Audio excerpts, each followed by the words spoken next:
نقل ما في ابوي. في المطار فضيحه، وانت تكلمني على المقومات. ابوي اذا انت تخدم مدينه، بس تخدم مدينه من اللي خدمه السعوديه او من اللي خدمه الامارات، بس مدينه واحده يا اخوي سام. ايوه على بالك خلينا نتكلم في الواقع، لا نتكلم بانحيازيه. خلينا لا نكون بس انت ابن بلدك طبيعي تتكلم عن بلادك، وحتى انا ولد بلدي واي واحد يتكلم عن بلادك. كاين تي جي في لاحق حتى المطار يا ابوي. وش هذا؟ الترامواي داير على الجزائر العاصمه، كل راك تقول لي ما كانش من المطار. وش اسمه يا اخي تخرج من المطار. وش اسمه اللي قلت وش هذا اول شيء؟ تي جي في. وش معناته؟ قطار الانفاق. يا ابوي صباح الخير، هذا الاسم اللي قلت انت، هذا اللي عند الفرنسيين، هذا مو بقطار الانفاق. هذا اللي قطار الانفاق يسمونه المترو يا حبيبي، والتي جي في هذا يسمونه الفائق السرعه. هذا مو عندكم اوريدي، هذا في عند الصين وعند فرنسا وعند المغرب وعند السعوديه، وحتى احنا بالامارات ما عندنا الثاني، احنا الامارات سريع بس. واش انتم بلادكم فيها 10 مترات كاري؟ واش عندك؟ يا ابوي انت تسوي هال10 مترات هذه يعني. 10 مترات هذه تستقبل 28 مليون سائح سنويا. هذا يا احنا ما نحتاجوش السياح، احنا كون عينا في السياحه رانا طالقينها ليبر. اش وين قول لي وين اصعب فيزا في العرب؟ اصعب فيزا في العرب قول لي برك. انجاز سويته. اصعب فيزا قول لي اصعب فيزا في العرب وين هي؟ وش يسوي عندك انت؟ حتى كوريا الشماليه اصعب فيزا ترى. ولا جيت للجزائر كيما واش يسوي عندك؟ حتى كوريا الشماليه. واش ولا جيت مال الجزائر؟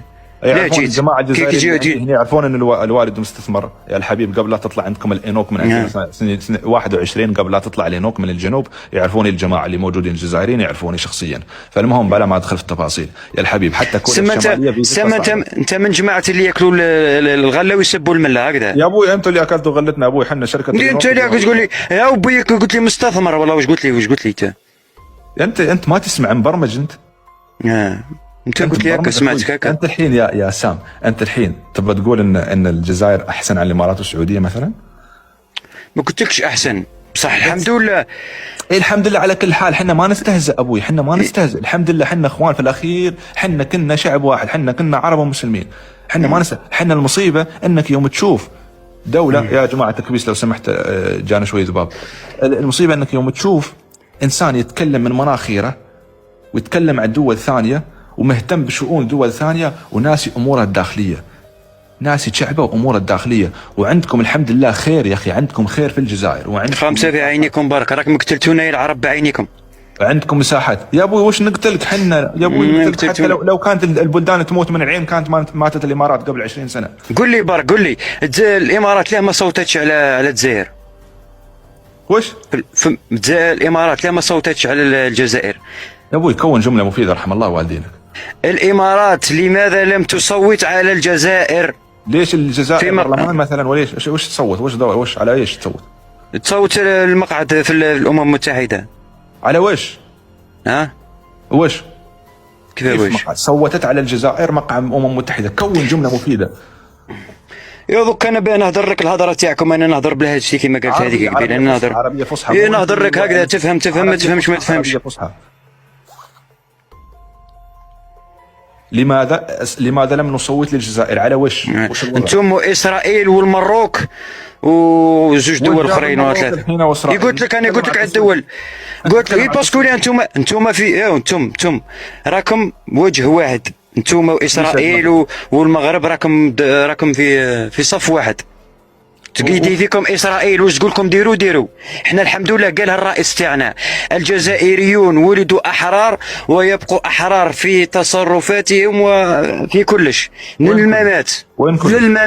المهم احنا احرار واحده. دوله ما تمل علينا. يا ابوي الحبيب، انت تدري وش الحرار؟ يوم تكون عندك بزنس ويكون عندك سواق وسياره وراتب وتقدر تتنقل لجميع دول العالم. الحمد لله انا موظف في الدوله الجزائريه. الحمد لله. وش الحمد لله على كل حال. طبعا الحمد لله. الصحه والهنا يا ابوي. الصحه حتى البغل عنده صحه وهنا يا ابوي. خلنا نتكلم واقعيين الحين يا ابوي. انت استغفر الله العظيم والله يا سام اخوي، ما ودي ازعل منك ولا ازعلك. مانيش نزعل انا والله، اني نقصر برك. بس كن واقعي شوي الحين. هي الحمد لله على كل حال. بس انت ليش مبرمجين على ايديولوجيه ان اسرائيل تتحكم وان العالم يتحكم وغير؟ شوف اذا تحكم اسرائيل يا ابوي خلها تتحكم. انا حتى لو يحكمني الشيطان، اهم شيء نعمه الامن والامان والغذاء. احنا الحمد لله ثاني الامان، الحمد لله الحمد لله ثاني الجزائر الحمد لله. يا ابوي لحظه شوي يا اخوي سام، انت الحين بالله عليكم انت بتقارن، الحمد لله على كل حال، انت تقارن نفسك مع اي دوله، قارن نفسك مع مالي، مع غينيا، مع كينيا، اقول لك اوكي، بس لا توصل تقول لي الامن والامان ولا اكل والغذاء والسفر وغيره. ابوي تدري ان الدوله تقاس بعملتها وتقاس بجواز سفرها. انت تجيب بالعمله، انت اقتصاديا احسن من الصين. العمله تاعك اكبر غلاله تاع الصين. كاين ولا ما كاينش؟ انت اقتصادك احسن من الصين؟ ايه ايه طبعا اقتصادي اغلى من الصين والله. ايه والله ابي والله ما ندريك فوخ اكثر من هوك كما يقولها الرئيس تاعنا. الحين وش هوك هذه؟ ايه هوك هم يفهموها، راهم يكتبوا في الكومنتات. الحين بالنسبه لك الصين احسن ولا الامارات؟ الحين بالنسبه لك الصين احسن اقتصاديا ومنو اللي عنده على دخل فردي، اللي الصين ولا الامارات؟ منو عايش احسن عيشه يعني الحين، الامارات ولا الصين؟ انتم فيكم شا في قدام عندكم المليون، قدام عندكم النسمه، فيكم شا تجيب لي الصين 100 مليون ولا قداه ولا 120 مليون. حتى السعوديه 30 مليون نسمه. بس خليك لو اقتصاد قوي، شوف لازم وش يستفيد ابن البلد، ما يهمني انا اذا اقتصادي قوي وابن بلادي مو مستفيد، وش يسوي بالاقتصاد هذا؟ يروح يزق الاقتصاد وما عليه. انا ابوي لازم المواطن يستفيد. الدخل الفردي انه 3000 يورو، 3000 دولار. دوكا انايا كيما انا معليش عندي 150 يورو ولا ما عبيش في الشهريه تاعي. علاه انا نقيس روحي كذا. قول عربي، وش سكسون وش تقول انت؟ قلت لي بالاورو، انا نوصيك بالاورو. يا بس مو بتقولها بالفرنسي، انا قلت الاورو عادي يقولونها بالعربي بالانجليزي. 150 اورو كما نقولوا.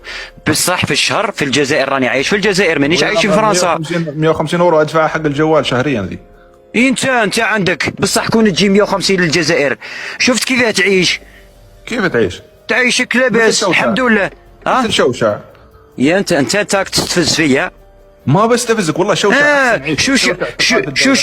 شوشة على بالك باللي مريض والله احب. انا شخصيا من ليش اقول لك مثل شوشع؟ لان شوشع هو الانسان اللي اشوفه صاحي في الجزائر وعايش احلى عيشه، عايش الحمد لله، يدور مع لي جان اللي يروح للريستورون ياكل بيان، يدور مع في طوموبيلات لاوت كلاس. واش تحوس؟ الحمد لله ما بحوس شيء. لما تقول انت حوس مش ما حوس شيء والله العظيم. مرات تقول كلمات ما افهم اخوي سام، بس لا تاخذني بموضوع، تراني ما زعلك ولا زعلك منك ولا طقطق عليك ولا تمسخر عليك.